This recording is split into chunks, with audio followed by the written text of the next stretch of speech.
Meet Swit's latest RGBW panel innovations, the Van Gogh 70 and Van Gogh 100 LED panels. The Van Gogh series uses exclusive edge-mounted RGBW SMD LEDs, which results in an extremely thin 21mm LED panel that is fanless, making zero noise on set. Thinner, lighter, brighter, and quieter. These are the Van Gogh Ultra Slim RGBW panels by Swit. There's an old saying, many hands make light work. This couldn't be more true than with the latest addition to our range of support accessories, the iFootage Spider Crabs. An ingeniously designed set of support arms which go where you go, consistently and safely supporting your valuable equipment, providing you with the time, space, and freedom to create. Spider Crabs provide a reliable, modular system designed to support you, no matter where you find yourself working. This versatile system cleverly combines a variety of practical support options, providing you with even more creative choices and possibilities.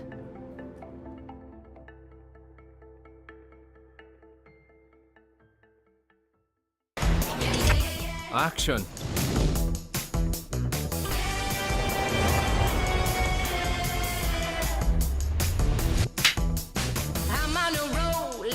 Good. I need more passion. Camera up. Turn up the heat and make those embers glow. Beautiful.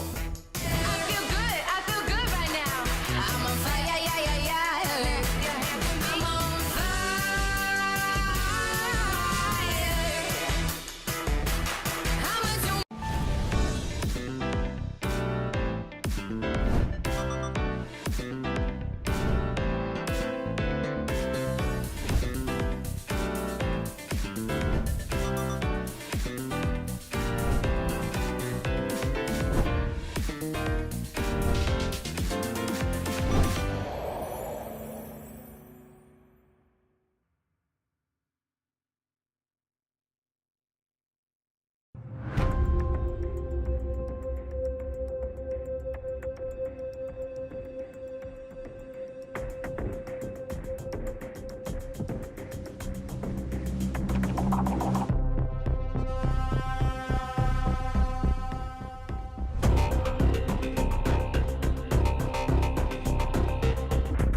It's time to change the way we think about lighting.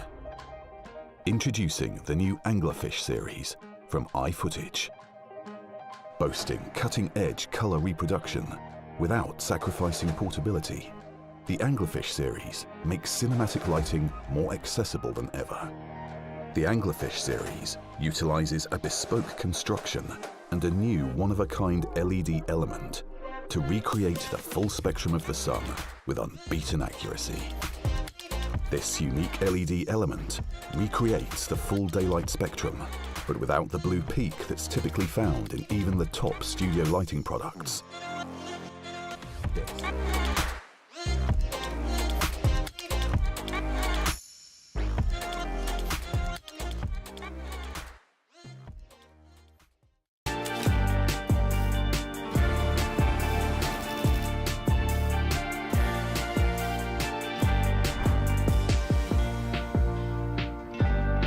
Let me show you how to build a bonfire right now. Not just any bonfire, a bonfire.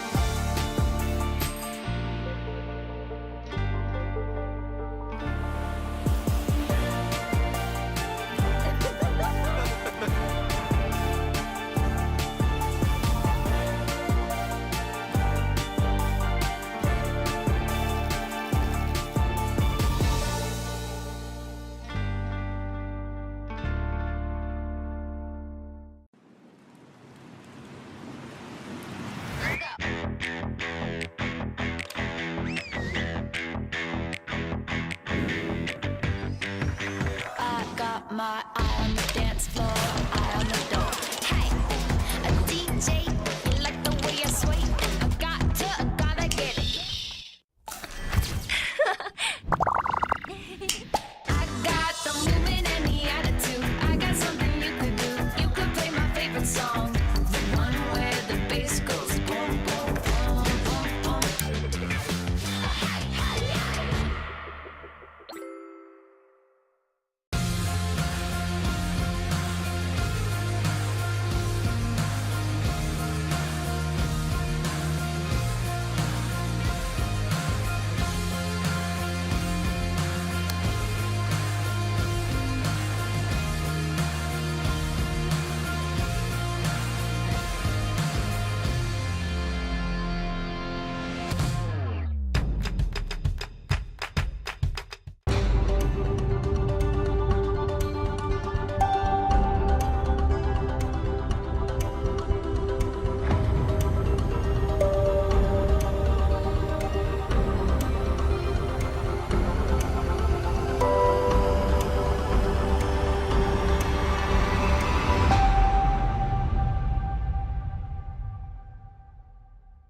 For years, Aperture has created some of the best lighting for studios and feature films.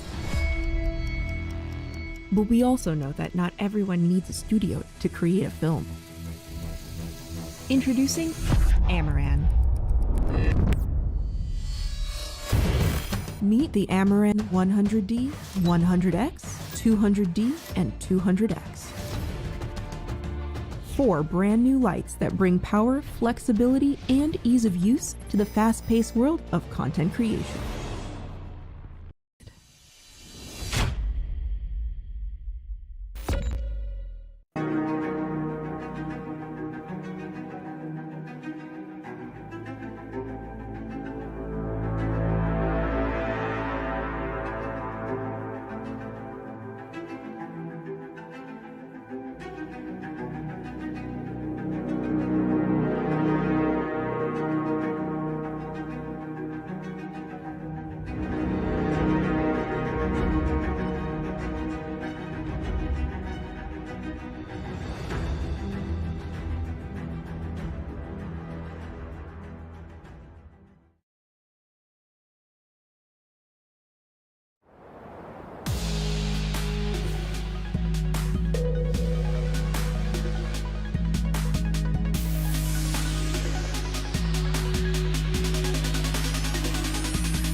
Hello everyone, welcome to ProAV TV. Thank you very much for joining us this afternoon. We're joined by Canon, the lovely Mehdia Mehtal. How are you today, Mehdia? I'm good, thank you, and thanks for having me. No problem, pleasure as always. What are we going to be talking about? This was last week's announcement, right? Rather than... Yes. Normally we try and do this as close as possible to the announcement, but for people watching at home, I wasn't quite well enough, so I had a real croaky voice, and I thought it was best not to do one of these live streams with me talking like this. So I thought we'd wait for me to be a bit better, but thank you for delaying a little bit. What's the product? The very exciting brand new R6 Mark II. Absolutely. Which I'm sure, hopefully people have already watched a lot of the YouTube videos out there, including our own one. It's a really, really quite surprisingly capable video camera. I mean, we'll obviously talk about both sides. This is a photography first camera. There's no beating around the bush there.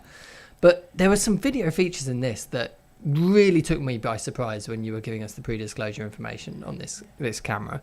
You know, there's some really interesting stuff in here. Yeah, I mean, with the R6 Mark II, one of the main factors, obviously, everyone loves the R6, Mm-hmm. and there are loads of semi-professionals and enthusiasts using the camera.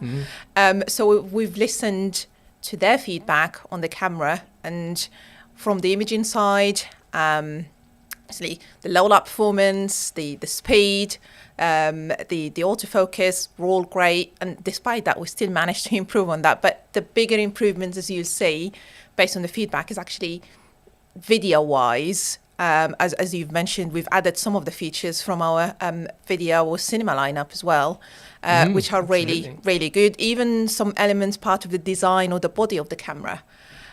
Because we can see that this camera being used by content creators. Yes, you might be photo first, but if you want to have that flexibility of shooting video, you know that this camera can deliver. Absolutely, because, I mean, when you I've always thought of it as relaunching the mirrorless lineup when the R6 and the R5 were first announced. And that's maybe perhaps a little bit unfair on the EOS R, because that was quite a capable video camera, which a lot of our customers still do use very happily. But they were really head and shoulders above in terms of capability, particularly the R5, which was one of the best hybrid cameras you've ever made, you know, switching between stills and video. But the R6 became so nearly as good for stills, but almost tantalizingly could have been amazing for video, but was held back in a couple of ways, which we all know. This camera could have so easily from you been a incremental, let's just fix that kind of product for us sitting over here from a video perspective. And it is that, it does fix those problems, but it is also so much more. Should we maybe, so we're already getting the questions piling in. Thank you so much for the questions. I will be asking them as we go if they're appropriate to what we're talking about. If not, I'm going to save them for sort of a Q&A session before the end, just simply because for those of us who maybe don't know about the camera, I do want to start with a quick little overview of what is new with the R6 Mark II. So yeah, in terms of megapixels, so it's 24.2 million pixel full frame CMOS sensor, which is the exact same amount of megapixels as the R3, right? Yeah.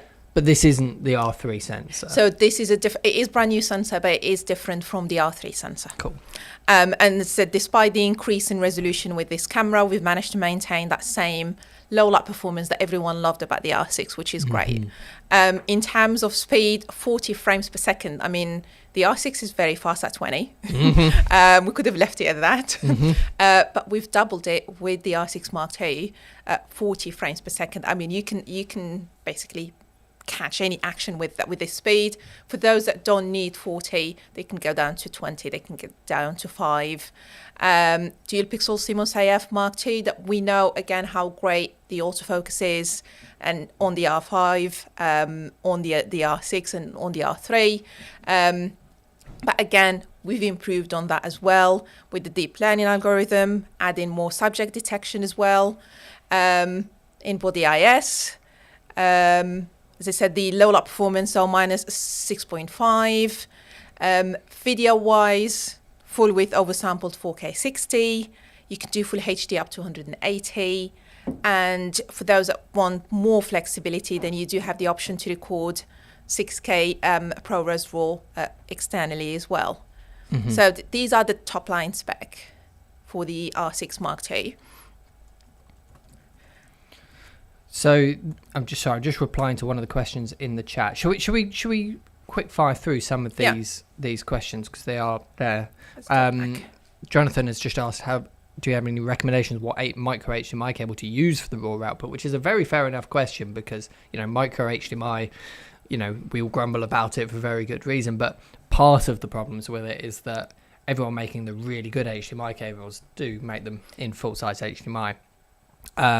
One's rated for 4K 60p should be enough. I've just put a link down there to the one that I tend to use here, which is a SWIT, just thin HDMI cable. I've tested the full-size HDMI version of the same cable with the R5 in 8K RAW, and it works perfectly, even though it being a 4K 60 rated cable. So I see no reason that the micro HDMI, actually that would be a micro HDMI one on there, so that's the exact same cable. Works with the 8K RAW on the R5, so I see no reason why it wouldn't work on this one. So that's that cable I have just put down in the chat there. Do you know how much the rolling shutter is reduced? This mirrorless doesn't have the stacked sensor. It doesn't have the stacked sensor of the R3. rolling shutter is a very hard thing to talk about in these unless you've It got has hard, been, hard yeah. numbers. I mean, it has been reduced if we were to compare it to the R6, but I don't have an exact percentage or number if we were to compare it with the R6. Yeah, I did a couple of very quick. Nothing I could have was good enough for me to really show on camera while I had the camera, and I certainly didn't find anything that alarmed me enough to want to delve into it more to include it in the video, if that makes sense. So we'll have to wait for somebody to do slightly more scientific rolling shutter measurements, but I think it would. I don't think it's going to be exceptional and like one of the best cameras for rolling shutter, but it's certainly going to be okay. I don't think it will be too much of a problem, which is good. Anything else that's worth bringing up? Selva Wedding Photography, right at the beginning actually, said, is the camera's image quality better than the 5D Mark III because both are 24 megapixels? I'm not sure the 5D Mark III was. That was 24 22, I believe, if I remember correctly, yeah. We're going a good couple of years back there, though, with the 5D Mark III. But even if it is the same amount of megapixels, this will be a significantly newer sensor. And a lot of the technologies in technologies and the ways that they've improved in recent years have got nothing to do with the megapixel counts, and have come on a long way in the last couple of years. So obviously I haven't done a side-by-side test, but I would be amazed if it didn't we did walk all over it. It wasn't like a deep test, but we did like few images from the 5D4, which as we know, high megapixels, side-by-side comparison, and zoomed into the image, and you could just about see the difference, and we're talking 24 and 30 or plus megapixels. But as I said, the sensor technology has improved massively. There is the processing power, so there is a lot that has improved since the 5D3, which, if I remember correctly, so now we're talking 2012. 10 years pretty much. You will still see, as I said, an improvement in terms of the image quality, but many more in terms of the, as I said, for weddings in particular, the low light performance, the autofocus. I mean, there is a lot that if we were to start listing everything, we can be here for hours. The amount of features and improvements, but also just the ergonomic features, the menu redesign, all of that kind of stuff. And the assistance tools that are in this now, so much better than definitely better than the previous generation, let alone several generations ago like that. The questions are really coming in thick and fast, so I might just quick fire through some of these, if that's all right. Petty says, 6K ProRes RAW in 10-bit RAW is 60 frames a second? Yeah. It is, right? In 6K? Up to 60, yes. Yeah. So that I think Atomos have said January is when that firmware update is expected, if I'm remembering that right. That could have been the new Sony camera. There's too many new cameras at the moment. I'm getting confused. It wasn't something I was aware of, so it should be fine with ours, with the 5 Plus. It will need a firmware update from Atomos' side of things. I don't think it will recognise the raw output straight away. But I guess we can double check on the timing to confirm. C. Miller is asking, is the 1080p oversampled from the full sensor, or is the 1080p pixel binned? Do you know? I know it's not oversampled. Yeah. I mean, the full HD is still using the full width of the sensor. Yes. It's not oversampled, but we're not sure how. I think it will be an intelligent form of pixel binning. From testing, I didn't specifically test 1080p in this camera. Testing it in some of the other Canon cameras that are similar, like the R5, the 1080p was a little bit on the soft side, so I have a feeling it might be pixel bin, but it still looks pretty good. And to be honest, because there are some quite good low data rate 4K options like HEVC and stuff, if your computer can handle that, shooting in 4K is so easy nowadays. Like if you're on Mac, just upgrading to one of these new M1 computers, even the MacBook Air for like 900 quid, really makes that HEVC codec so much easier to edit. PT also said, what's up with the overheating in 4K 60p 10-bit internal? So I need to do quite a few more in-depth overheating tests as to when it actually overheats, but Canon is saying, I think it was 45 to 50 minutes, from the test we've done, I think the figure in the spec, 4K 60, you're looking around 40 minutes, maybe a little bit more. And that's the only setting where the camera might obviously hit that overheating limit. Obviously, it will depend on the ambient temperature as well, where you shoot in. If you're somewhere where it's really cold, you might not actually hit that. There is the lower resolution in standby, which we've added in via firmware update in previous cameras. So that helps as well. That can keep you going for a while. That won't change image quality at all, though, will it? I don't know. It just when camera is in standby, it uses low resolution, so the camera basically doesn't overheat.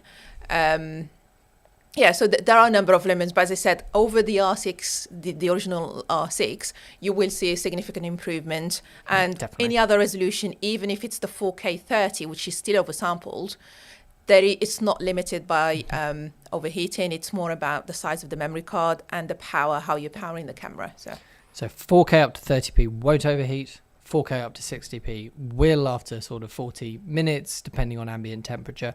The way that your question's phrased there is what's up with the overheating. I guess the reason that does overheat is that it's doing a lot more inside the camera, because that's still oversampled, remember. And I think oversampling is something that a lot of us take for granted nowadays, but that is a really quite processor intensive task that a camera's got to do, to take a higher resolution and properly downsample and scale it down to a low resolution. That's intensive. That's would take a computer quite a bit of rendering to do, and so it's doing that in real time as well as driving it at twice the frame rates in 10-bit. So there is a lot going on inside the camera at that point, as there are in any cameras, obviously, at that point. Great question from Sal Kamuna. Are the custom modes on the dials independent when you switch from photo to video? What can you customize on them? So one of the new additions to the R6 Mark II compared to the original R6 is that photo video switch. Because on the R6, the video was on the mode dial, meaning you didn't have access to the custom modes. With this, you put it on video, and you do have access to all the options on the mode dial, including C1, C2, and C3. They are independent from the photo one, so you can save any of the video settings that you want. You could have, for example, 4K 60 on C1, you can have Full HD 180 on C2, and other settings. So it's depending on how you would like to use the camera, so it's not restricted. And in terms of what you can customize inside those modes, are there any limitations on that, or is it just the full menu items? It's different to like with the My Menu, where you add the number of items. So this is basically all you have. If you're in manual exposure video wise, whatever you adjust, if you were to go to custom mode then and save it to one of the settings, it will remember. So whatever shutter speed, aperture, ISO, white balance, everything that you've set. Including sort of deeper menu items? Like you mentioned resolution and that kind of thing. But would it remember things like assignable buttons, for example, and stuff like that? Yes. So that's pretty in depth, isn't it? And then you can set it whether you want it to stay as it is, or so that you can go into it like with C1, C2 and update it as well. So there is that auto update, or you can leave it as it is. And obviously you can override it. Okay. So I think that's going to be a key bonus for those using the R6 Mark II video. So Sal Kimono is also asking about dynamic range. I mean, specifically how it compares to the Sony, but without doing side-by-sides, we wouldn't know that. But he says, is the A7 Mark IV used to hold slightly more dynamic range compared to the R6, but is the R6 Mark II improved on dynamic range? In terms of dynamic range, with this camera, you're looking at around between 13 and 14 stops of dynamic range. Is that the same as what you guys said for the R6? Can you remember? I know 14 was roughly what was for the R5. I don't think there was much of... it's not something that we officially stated when it came to the dynamic range for the camera. It can be incredibly hard to tell without doing those side-by-side tests that I'm sure you've seen on ours and lots of other people's channels. So I think the only way forward is for me to actually get a shooting sample and do those tests. Okay, Patty again saying, can you imagine having a battery grip sized external recorder? Wow.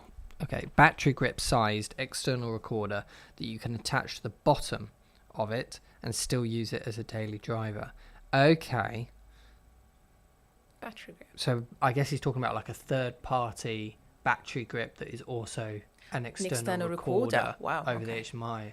That would be interesting. I haven't seen one yet. That is certainly an interesting concept.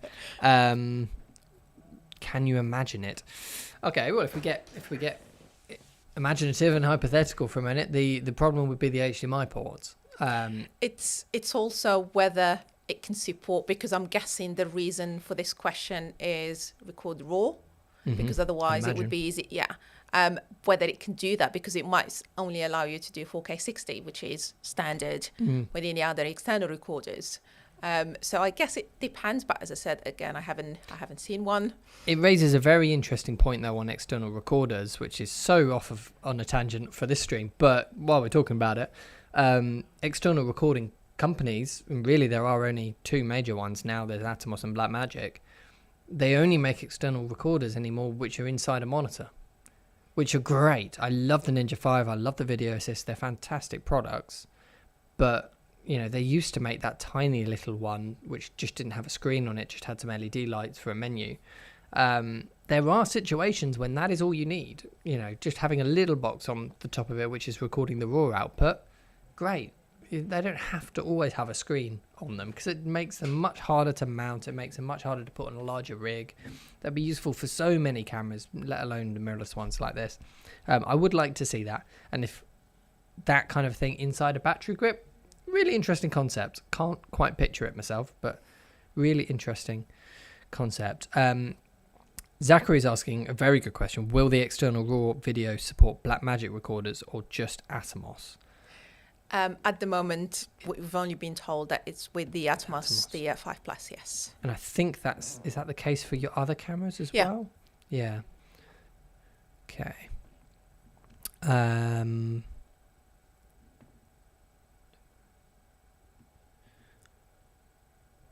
Okay, Salcom says, waiting for the real tests, guys. Yep, they are coming as soon as I can get a camera that is worth me testing. Because, of course, a pre-disclosure one like this, you know, it's not fair to test it because it's not a final model, final firmware.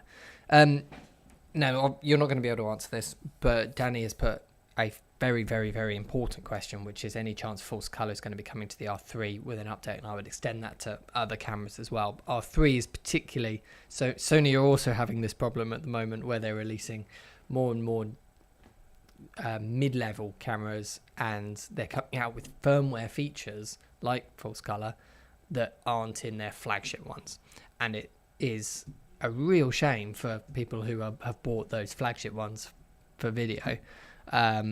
I know you can't answer. I mean, if it's something, as I said, it's all about feedback for us, the firmware updates, and that's one thing we've seen with the EOS R system. It's being able to add features and updates via firmware update.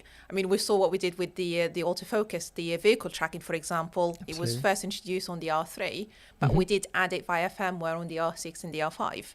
Which is brilliant. With false color and with the subject detect to subject only, I mean, obviously they're both great. I guess if it's doable, then I can't see why not. I guess it depends on that, I think. And I guess all we can do at the moment is register interest for it to come to it. And definitely. Definite interest. I think everyone watching would agree, particularly if they own an R3. I think that would be a fantastic move to do. Okay, we're nearing the end of the questions, and then we'll get back to the overview of the autofocus, which I want to talk about.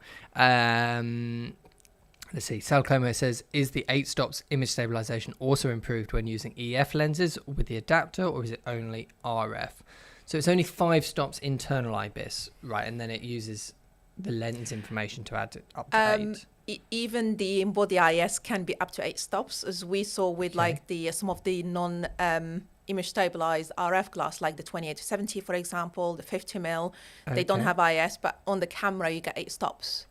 Interesting. But that has to be the RF. If I stick a converter and a PL lens on it, I'm not going to get 8 stops. It was easier to test all the RF glass because obviously we have around 31 lenses. The EF, you could still see an improvement, but as I said, we can't test every single EF lens that we have in the range. You should still be able to see a difference between using that lens on the R6 Mark I on the and R6 Mark I over the Mark II, but even obviously compared to using it on a standard dish DSLR as well. So okay, so there should be an autofocus. And for video, there is also that benefit of the added electronic IS as well that we're familiar with on the C70, on the R5C, that can actually make a massive difference for those filming handheld. Absolutely, really does. Okay, let's move on to talking about autofocus then, because there are some big improvements in this in terms of some of the subject detection modes.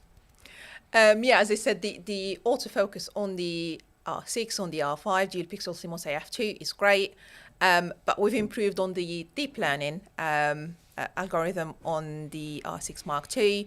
In terms of tracking, that's been inherited from the R3, and we know how great the R3 tracking and the autofocus is. And it has that menu option where you can enable face and eye tracking in any of the focus modes, which is such a better way of doing it than the way on the original R5 and R6. It does make a massive difference. And really as I said, all the tracking up, so as we said about the tracking before on the R6 and the R5, you have one AF mode, be it the face detection and tracking. Now with the R6 Mark II, any of those AF modes, you do have the tracking options, and you can set it up exactly the same way as with the R3. It can predict, you might be focusing on one particular subject, but it can highlight another subject that you might not have picked up on in a grey box, and then it's up to you to actually customize a button to jump from your existing subject to the new one. We've added, again, horses, aircrafts and trains. Those will sit within the, like horses, for example, will sit under animals. This confused me when I got the camera. I was like, where's my horse mode? Trains and aircraft will sit within vehicle. Which is the better way of doing it, because you don't want to be constantly changing your subject mode. Oh, I'm now taking a photo of a horse, and I'm now taking a photo of a cat, and I'm now taking a photo of a bird. Having just one animal's mode is brilliant. But the great thing with this one is you now have automatic option. So you don't have to tell the camera, okay, I'm going to be tracking only vehicles, or I'm going to be tracking only people. On automatic, the camera will change, so it can be moving from, if it detects a person, it's already people. If it detects a cat, for example, move to animals. So the camera can do all that for you. And it's brilliant to have both options, because there is lots of situations. Take maybe I'm photographing or filming horse riding, and I want it to only ever focus on the rider. I never want it to focus on the horse's face. I always want it to focus on the rider's face, and so you want to change it to human. And having some of that manual override options in it. Brilliant. And you can customize a button. So that's the great thing about it. You can assign this to a button. So by just flicking the button, you can change from like people, if you had it prioritizing people, switch into automatic, and then the camera can again detect any of the subjects from that list. We've also added, you can now prioritize left or right eye as well when you shoot in portraits. It can be great, I mean, depending on scenario. Sometimes, depending on the angle of the portrait, if the one eye is closer to the camera than the other one, or you have a preference of which eye you want the camera to focus on, you can actually set that on camera. And again, you can assign it to a button to switch between left and right eye as well. And as I said, with the other thing actually is the multi-controller as well. So usually you use that for AF. We've added more functions to it, so you can use it for tracking, to start and stop tracking. You can use it to swap between left and right eye as well. And even in terms of the detection modes, as I said, again, changing from a specific one to automatic. So there are more functions that have been added into it. Fast, as we see in terms of the how fast it is to actually acquire focus, 0.03 seconds. And even at 40 frames per second, you still have that autofocus and tracking. So there is no compromise even at 40. Which is remarkable. You know, that you'd expect that to be on an R3 level camera. You know, having that on R6 is fantastic. I mean, there is the subject detect, which I'll talk about more on the video side, which we've added again. As I said, that's something that we've had, which has been very popular on the video cameras. Absolutely. But this is the first one that we've added this to. Yep. And then in terms of, as I said, the continuous shooting, the mechanical shutter, we've kept it the same, so still 12 frames per second. But the electronic shutter, as I said, we've doubled that. You do have the option between using it completely in silent or with the shutter sound. I guess 40 frames, you can easily fill up your card without realizing that you're actually taking pictures. But as I said, you can lower that. You can go from 40 down to 20 and even 5 if you want to. But there is a great feature that we saw on the R7, which is the raw burst, where the camera will allow you to shoot 30 frames per second. But the great thing is it captures half a second before you even press the shutter. This can be great for if you're shooting something that's unpredictable. I mean, wildlife, for example, you never know when that bird is going to appear or take off. So to use that, it's not like continuous shooting mode where you hold down the shutter. It's one shutter press and it will say it does the 30 and then if you keep pressing it kind of going into it might go in further so you can end up with around 170 roughly. Wow. And then you also have that high frequency flicker detection as well, so if you're using like LED lighting, again we saw this first on the R3, so this camera benefit from that as well. Yep, it's a very capable stills camera, isn't it? And then as I said, there are loads of improvements and some of the new features as well, which we couldn't put everything on there, otherwise we're going to be here for hours. Obviously, it's similar to the R6, you still have the 2 SD cards, UHS-2. For those that want to do 4K 60 or the Full HD 180, you are looking at V60. Yes. To just make sure that you get in the... I don't think there's any modes in it which would need V90. No. Is that right? So you're fine with V60 the V60 would be fine, fine for everything, which is good. There is the favorite ISO function, which I love. Which I didn't know about. So this, Mehdia showed me very quickly these slides before we started this morning, and that came up. I was like, I don't know what that is. What is that? Tell us what the favorite ISO function is. So you can basically select 3 ISO values that you tend to use more than any of the other values, and it's once you register those 3, it could be in photo, it could be a low one, so it could be like 100 ISO, and then you go into 200 and 800. In video, again, it could be useful because that means you can go from a 400 to 800 if you're using C-Log, for example, into a 3200. Just by going straight to those 3 values, you can register different values, very easy to do. And where do these appear? On the main screen via the Q button. So when you press the ISO option on the screen, yes, you'll see those 3 values. So there are, preset values there, but you can register different values. The only thing that you can't register is the automatic. So ISO auto can't be registered, but then again, that's easy to just move to. And this is the first Canon camera that's been in, right? I believe so, yes. I haven't seen any of the other cameras. Yeah, well, I'd love that on all the other cameras. Let's have that on the C70, please. Obviously, the R6 has Wi-Fi and Bluetooth, but we've improved on that with the R6 Mark II. So it's 5 gigahertz Wi-Fi and then Bluetooth version 5. So better performance. But the great thing with the Wi-Fi and even with the Bluetooth is the app that you can use. Loads of people nowadays sometimes ask about remotes for these cameras. You can trigger the camera stills or video via the app, the Canon Connect app. You can use it for remote, as I said, remote shooting. You can adjust most of the camera settings, be it stills or video, or even speed lights with this camera. So even flashes, setting-wise, you can adjust from the app. And using the adapter that we have with the multifunction shoe, your phone can actually be your second viewer as a viewing screen on the top.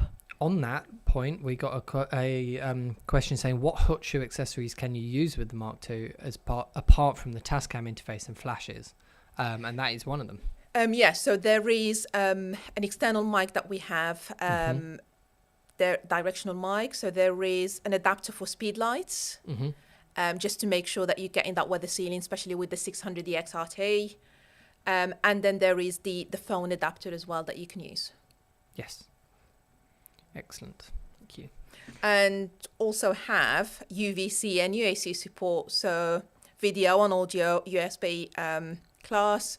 So this camera can be used just via simple connection USB-C as a high-resolution webcam, great for streaming. Yes, and I love that. It's such a boring feature, especially when it's called the UVC and UAC support feature. But it really does make a big difference. We're all doing so many more Teams calls, Zoom calls, all the rest of it than we ever used to. And I think that is here to stay because they do make everything more efficient. And just being able to plug in the camera that you've already got and already using in over HDMI and just instantly have it show up in those programs is fantastic. Every camera needs it. It's brilliant. Yeah, so as I said, that is a great addition. And then obviously there is the bigger part that most of the questions that we've been getting are on the video side. Yep. So as I said, 4K 60, which as we know is oversampled from 6K, 6K raw, ProRes RAW via HDMI. The camera does have the crop mode as well, which you can use on standard or for external recording. So that will give you the 1.6 crop, closer Super 35 modes. When in the crop mode and you want to record RAW externally, it's 3.7K ProRes RAW and it's 12-bit. And that's up to 60. Whereas the 6K 60p would be 10-bit. Yeah. So you can get up to 12-bit by cropping in and going to 3.2K. Yeah. Didn't know that. Very cool. Yeah, 3.7. I mean, it's getting close to 4K. Sorry. Yeah. Yes. Which is great. And then obviously, as we mentioned about the full HD, you're looking up to 180. You do have the option to use C-Log 3 and HDR-PQ if you want to get that 422 10-bit. And that that turns the camera into 8.265 HEVC recording. Yeah, with both of them. Yep. And then there is that face only. I mean, on the R6 Mark II, it's called the subject detect. So this is something that's very easy to gloss over in a camera launch, and it's brilliant. Absolutely brilliant. This is the first time outside of a Cinema EOS product, really, that we've seen this happen. It's a feature that we're actually using right now on the cameras that are filming me. So this is the C70 filming me and C70 filming Mehdia. They're both set to face only. So if I, for example, hold my laptop in front of my face, it shouldn't focus on it. There we go. It doesn't do anything. It won't lose my face. And if I walked out of frame, it wouldn't focus on the background. It would just wait for me to come back into frame. And yet, if I lean backwards and forwards, it will still be tracking me. So for video, it is a hugely useful feature. And now we get it on a mirrorless camera. Yeah. Brilliant. And the great thing with this is not just limited to people. No, it's on all the This can modes. work with animals. It can work with vehicles. Yep. And you set it up in exactly the same way. So subject detect only. And as I said, if it's a person, they're out of the frame. They're in the frame. The camera is focusing on them. Once they're out of the frame, the camera usually will try and go and focus on either on the nearest thing to it or the background. You won't get that with this setting enabled. So as I said, this is definitely a great one for those looking to use this camera for video. False color as well. So this is another one that we've never had on the still side, product-wise. So we've seen it on all our video cameras, but it made appearance obviously on the R6 Mark II. Great to make sure that your scene is exposed correctly. This false color is the feature that I was both most impressed to see and surprised to see. Not in a million years did I think you'd add false color to this camera, but I was also the most pleased to see because there's improvements in all the other areas. It doesn't overheat now in normal recording and all the other ones, but having false color in a mirrorless camera is going to make such a difference to using it day in, day out. And putting it on a assignable button like on the front of the camera, you just toggle it on and off, quickly check your skin tones, your background colors, your clipping points, your shadow points where there's too much noise, just all within a second of quick, easy information. It's brilliant. It is, and as I said, that the fact that it's actually on this camera, it just shows how, obviously, as I said, listening again, it's all about that feedback. Absolutely. And it will make a massive difference, because I think, as I said, it depending whether that's something that will be added via firmware update to other cameras or not. As I said, for those, not everyone uses external monitors to try and get the correct exposure. So having it built in, it's a great addition. Rewind a few years, this was only in external monitors. I remember it being added to the C300 Mark III and the C70. And when I first played with the C300 Mark III, I was so impressed. It had false color in it. I was like, oh, this is amazing. And I can toggle it on and off with a button. And now we're talking about it in a mirrorless camera that costs £2,000 or whatever. And it's fantastic to have it here. It really, really is. Pre-recording function. So that's, again, another thing that we've had in our video cameras. But now it's in the R6 Mark II, where the camera can pre-record by 3 or 5 seconds. This is similar to what we said earlier about the raw bursts on the still side. So on video, the camera, depending on the setting that you choose, 3 or 5, will always have that 3 or 5 second in basically running. And then the minute you press the record button, that 3 or 5 second will be added to the clip.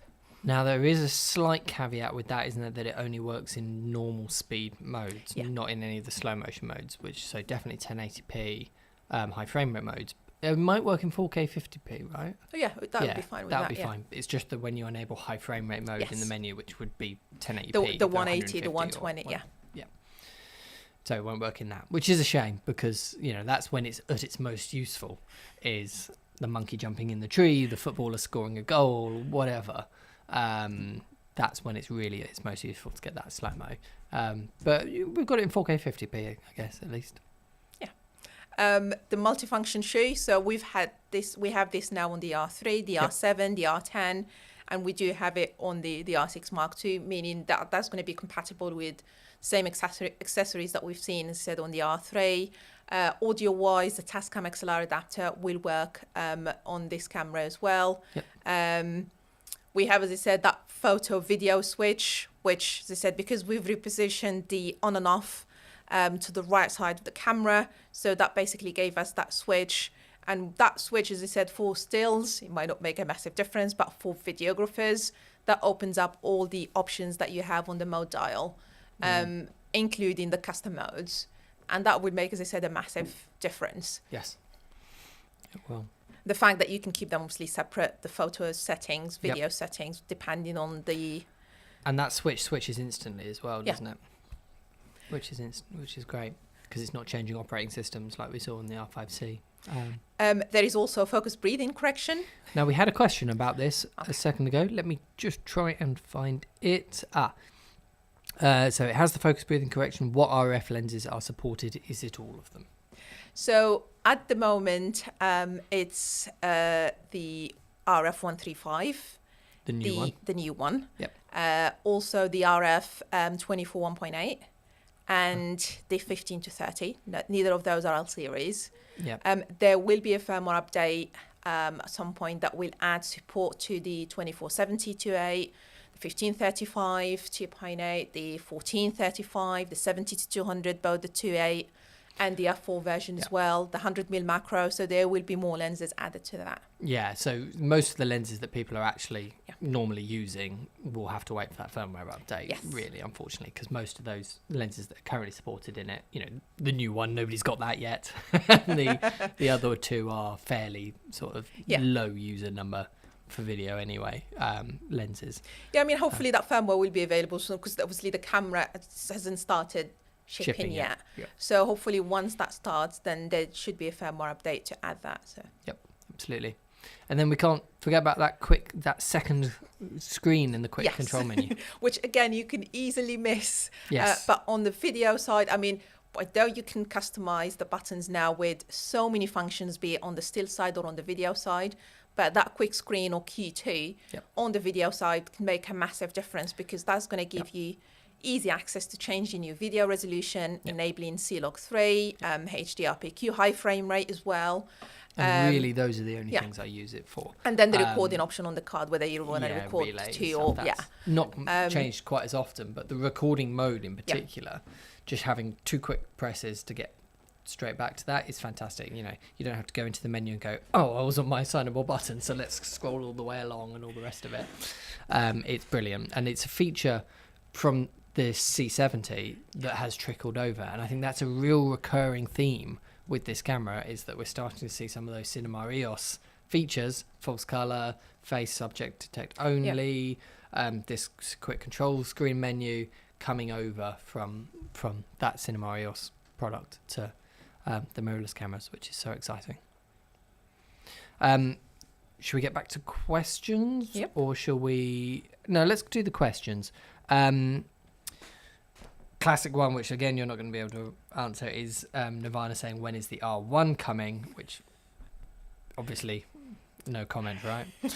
I mean, I guess if they what kind of features they're after, the fact that they're actually after the R1. Petty follows that up with, we want an 8K 60p internal 10-bit camera with a normal menu system, not the cinema line, for everyday use, and normal autofocus again, not like the cinema line. So basically they want an R3 style camera or R5 style camera, depending on the body thing. I mean, let us know if Canon made a flagship, you know, R1 camera now that cost, say it cost $1,000 or $2,000 more than the R3, what would you want to see in that camera? Interesting discussion point. Let us know. What other questions? And in a similar line, Danny says, with the R6 Mark II here, will we be seeing an R5 Mark II on R5C Mark II in the next year? Now, they were announced at the same time, the R5 and the R6, right? But the way I've been told to think about it is that professional cameras and prosumer cameras are refreshed at different speeds. Is that right? There is that, but there is also with the R5, I mean, it's doing well. We also have the R5C. Yes.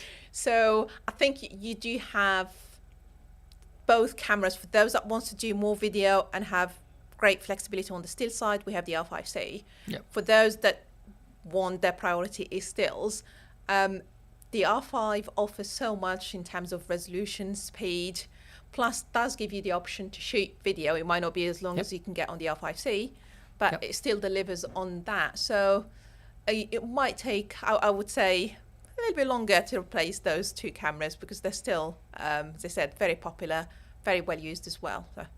Absolutely. Bill says, will any of these updates appear on the R7 in the future? I guess the updates he's talking about some of the firmware things, I guess, like false color, face only.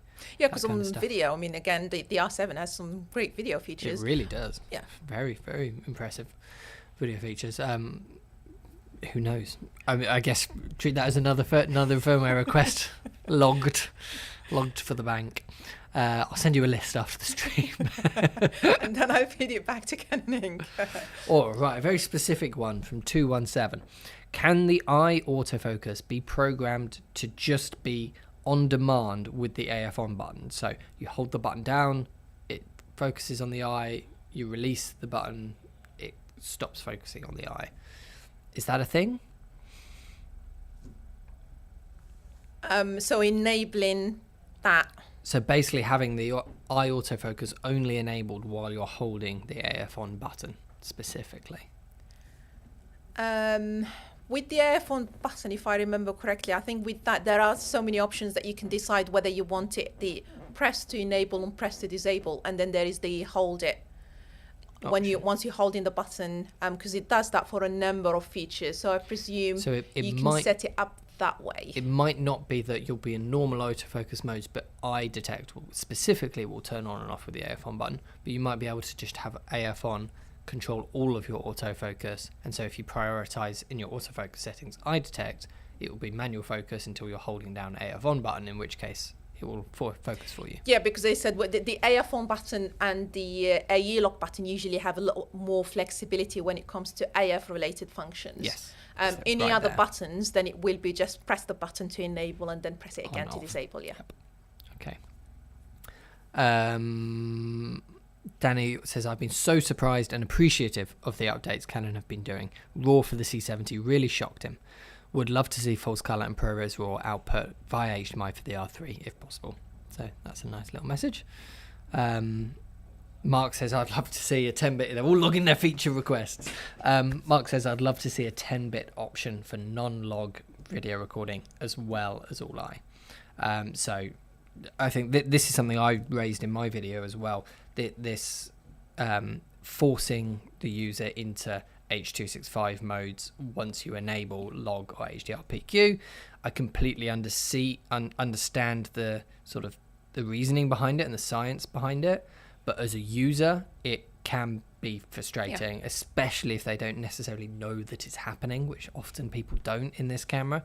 And so I would love to see that just go into separate options in the menu so that it doesn't all just happen automatically for you. Salcoma says, dumb question, are you going to open RF mount to third-party manufacturers? All I can say on that is Canon is looking into it. Okay. Yes.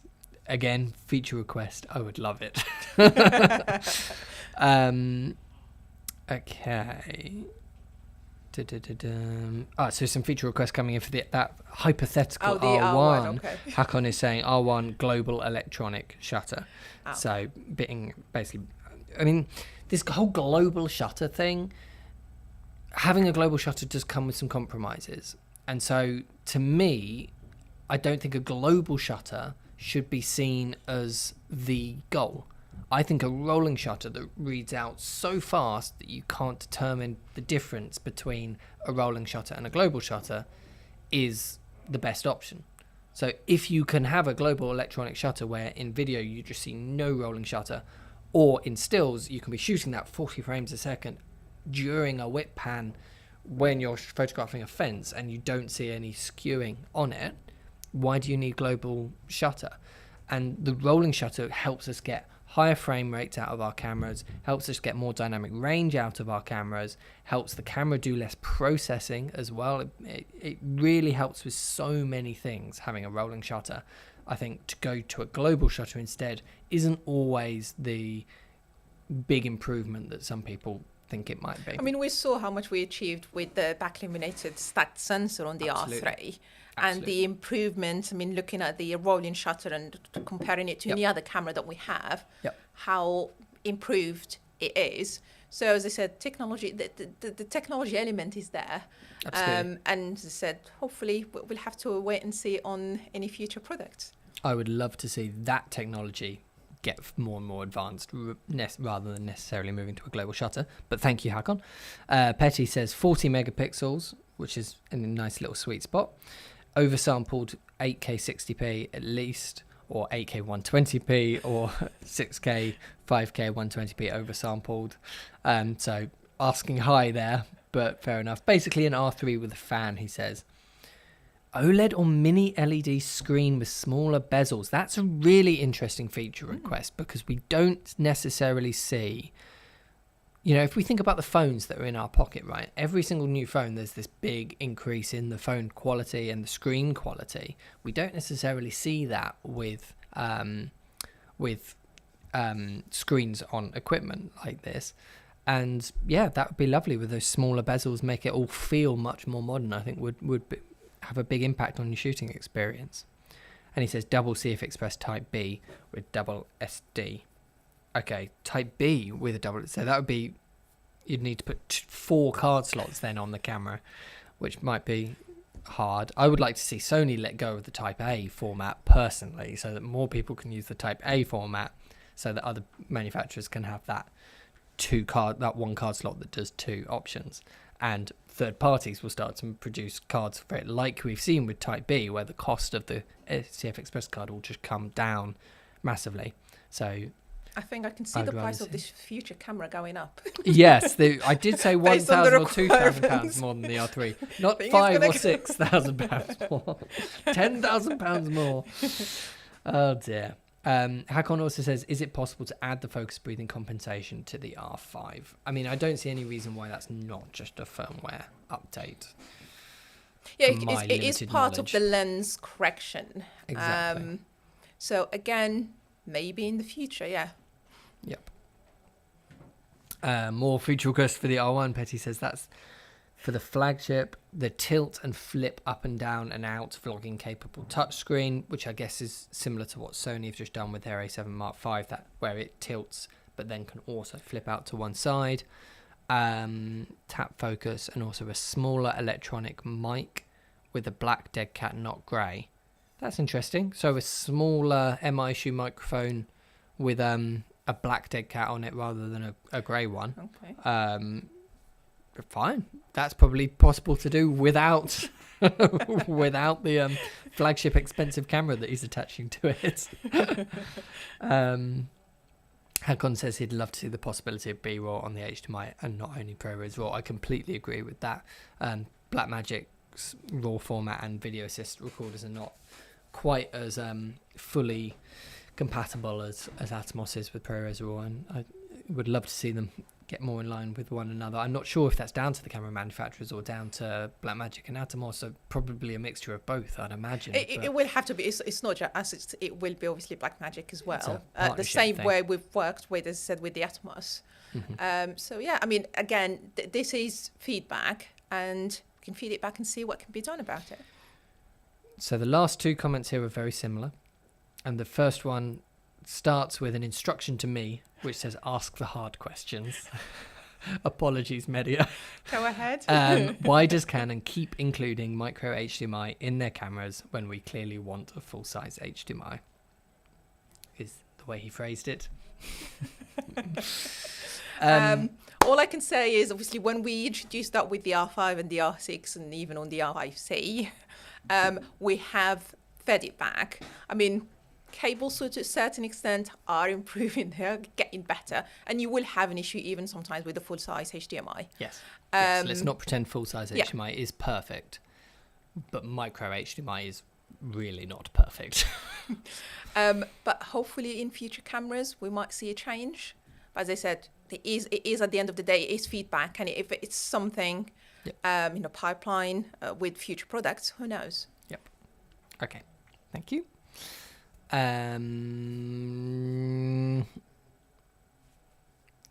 Okay, most of the questions now are getting a little samey, so maybe let's go on to the last slides then to wrap up.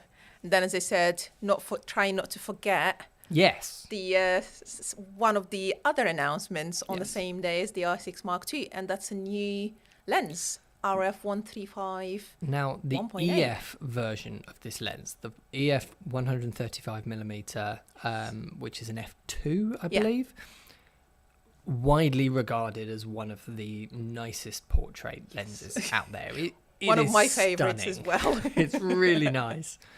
And I'm just itching to try this lens because what you've done with lenses like the 50mm RF, which has quite quickly become, it's actually I think the lens that's filming me now, it's quite quickly become my favourite stills lens out there. It's just stunning. It costs a lot of money, but it is stunning optically. I'm so hoping this one's as good. I mean, as I said, brilliant. This, as I said, the only lens that I had wasn't a shooting sample, but I still just tested a few elements from it. As I said, I do own an EF 135 f2, and I love it. Despite the fact that lens has been around for like 26 years, probably older than some of the people actually watching. Not older than me, I was going to say, unfortunately. I didn't say older than me. I could see where your brain was going. But it has been very popular because of that quality and resolution that it was delivering. Yeah. So it was obviously for this, that was obviously a big challenge for this lens to beat that. Yeah. And from the test that's been done, as I said, not from the sample that I have, is it does exceed what you get from the EF version. So technically, MTF charts, all that sort of stuff, it should do. And even if you were to compare it to the 85 RF, the 1.2 and the 50 1.2, and we all know how great those two lenses are, this will have the edge. Plus, it gives you, that 135 focal length, give you that excellent kind of subject separation. So it's great for portraits. Loads of probably wedding photographers would use that. And even in sports, have been tested in like indoor sports as well. I can see it being very, very popular. I can see it doing very well as well. Obviously, yes, there is that price element, but then again, as I said, the last time we had one, that was 1996. And we're now talking about the RF mount, which allows us to do a lot more with it. And we can see that with this lens. I mean, you have image stabilizer built in, so 5.5 stops. And when used on the R6 Mark II, for example, or the R5 and the R6, the R3, any of the cameras with the Embody IS, you get up to 8 stops.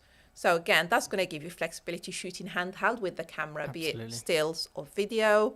We've added lens function buttons. So these are similar to what we used to call the AF stop buttons on our big tele lenses. 2 of them on this lens. And very customizable. There are so many functions that you can assign to those buttons as well. Plus, obviously, adding more options to customize on the control ring.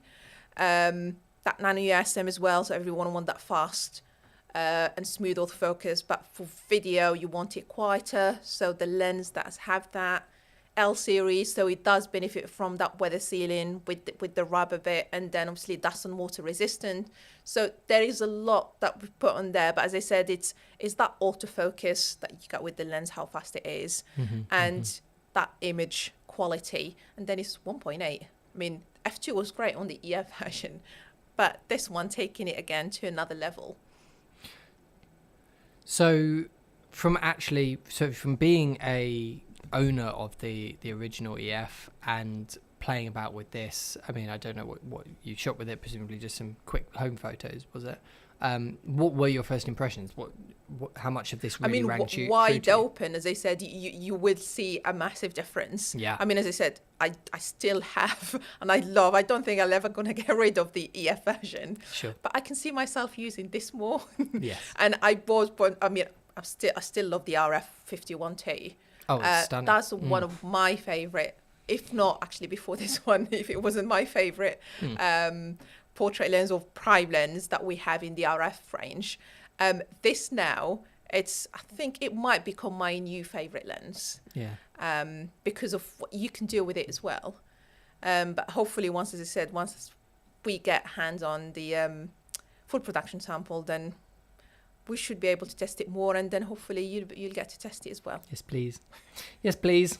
And for shots like the one that's on the screen, for that classic portrait shot, it will just be stunning. Okay, let's just jump back into those comments a little bit.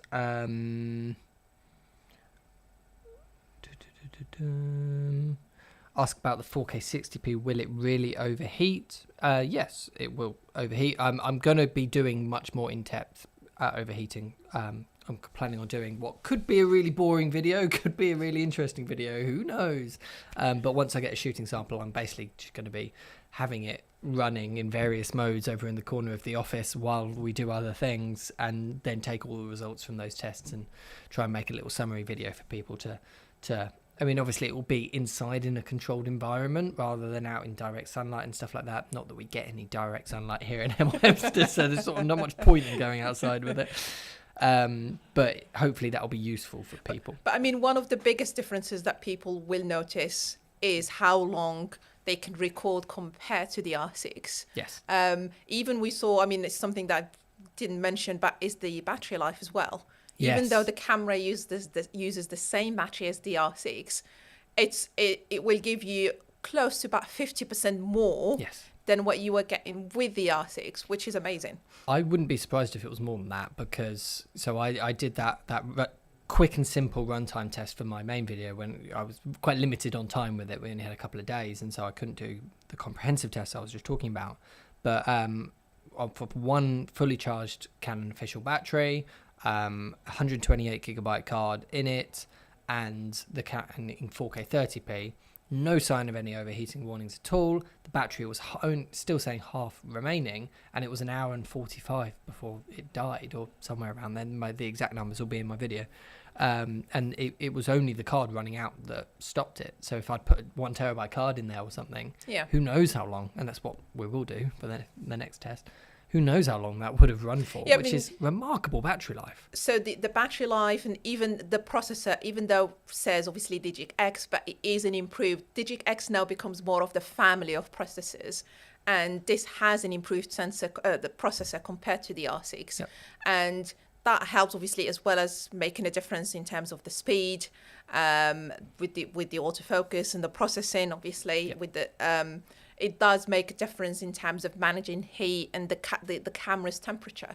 Plus, we have so many other options that you can set. If you know that you're going to be recording 4K 60 and you need to record you're trying to record over 40 minutes, then as I said, that lower resolution in standby, that will help. So as I said, there are so many things that you could do. And for the situations where I think most people are going to shoot a lot of 4K 60, no one's shooting long record like theatre shows or something like that in 4K 60.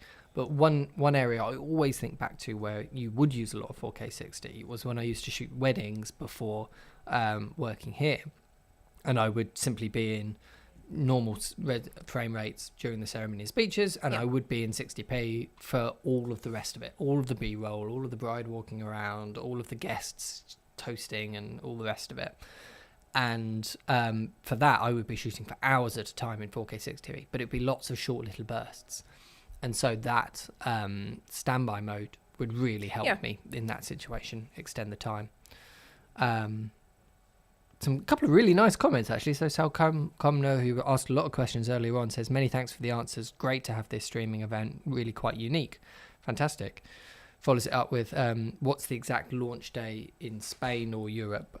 So when is the camera shipping? Do we know? So we said the end of this month. End of the month. That should be the same for Europe. Yeah. Brilliant. And Petty, who also left a lot of the questions earlier on, says this is really the only stream I genuinely like to ask and watch. Thank you so much. No worries. Thank you for watching it. Glad you're liking it. And also says, yes, we finally have a 1TB V60 SSD card. That's from Angelbird. That's exactly the one I'm hoping to use for the test. And Kelb89 says, do we have any word on the RF 35mm FL, the L series?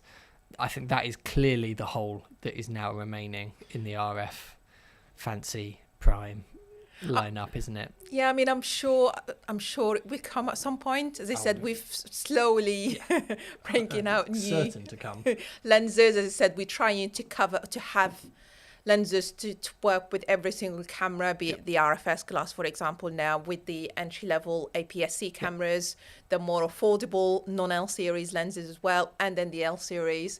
But yeah, I'm pretty sure there will be, because again, that's a really nice focal length as well, the 35 and the EF one is great. I mean, in the meantime, would recommend using the adapter with the EF, which will still work really well. It does, and I do that quite a lot, actually. I do use that combination quite a lot. In fact, I think the area that I'd like most like to use the 35 on is the C70, because with its Super 35 sensor, then it would be a really nice 50 equivalent focal length. So yes, that would be a lovely lens, wouldn't it? Would be. But there's no official line. There's no roadmap or anything that says when that's coming. No, we will just have to play the waiting game. But no, I think that's a really. Is there any more slides that we didn't get a chance to do? So that's it. So I think that is a brilliant place to leave it. Thank you so much for all those questions. I know there was a lot of questions there, quite in-depth ones. So thank you very much for taking the time to answer those. No problem at all. I mean, it just means that everyone is interested in the new camera. So yeah, I thank everyone that watched us this afternoon, and hopefully we'll do many more of these. Absolutely. You're always welcome. Thank you so much to everyone for watching. Obviously, if you want to buy any of the products talked about, this camera, any other Canon cameras, of course, just get in touch with the sales team over at ProAV. And if you are watching this after the fact and you have any questions, leave them down in the comments. Both me and Mehdia do check them and are talking a lot, so I can always ask her any questions if you're leaving any burning questions down below after the stream is finished. But yeah, for now, thank you so much for watching. I'll see you very soon. Bye.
meet Swit's latest RGBW panel innovations, the Van Gogh 70 and Van Gogh 100 LED panels.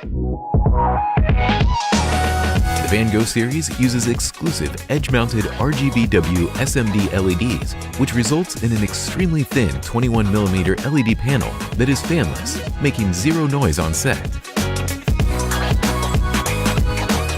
Thinner, lighter, brighter, and quieter. These are the Van Gogh Ultra Slim RGBW panels by Swit. There's an old saying, many hands make light work. This couldn't be more true than with the latest addition to our range of support accessories, the iFootage Spider Crabs. An ingeniously designed set of support arms which go where you go, consistently and safely supporting your valuable equipment, providing you with the time, space, and freedom to create. Spider Crabs provide a reliable, modular system designed to support you, no matter where you find yourself working. This versatile system cleverly combines a variety of practical support options, providing you with even more creative choices and possibilities.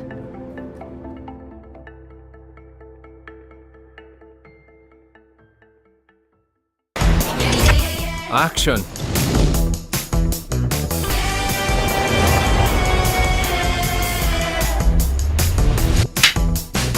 I'm on a roll and I'm ready Good. to go. I need more passion. Camera up. Turn up the heat and make those embers glow. Beautiful.